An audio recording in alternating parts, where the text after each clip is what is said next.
Are your kids anxious? If they are, I want to help you.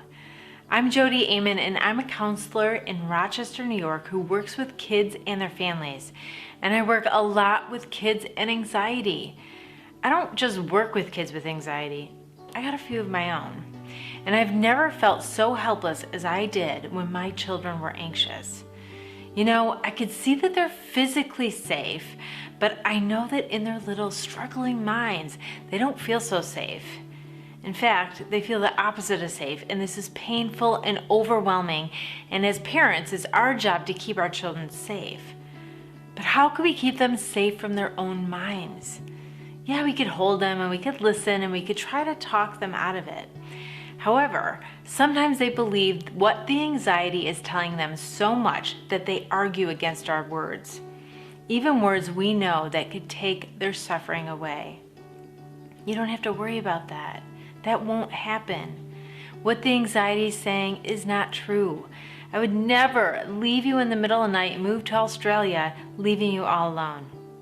But it can happen, they say. My heart breaks and I want to panic from helplessness myself. But of course, my panicking is the worst thing that I could do. If we panic, they panic more. It's like telling them that their fear is something to fear. You panic and his or her fear is validated. It's made more real. They think, I'm right to be afraid.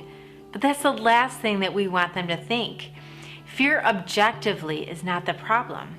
When children experience anxiety, it is the fear of the fear that's the problem. It is how kids think about fear that matters most to their mental state. If your child thinks feeling anxious is the worst feeling in the world, it will be the worst feeling in the world. If they think they're helpless, they will feel helpless. So that's where you come in. The good news is that you can have a big influence on how your child thinks about fear.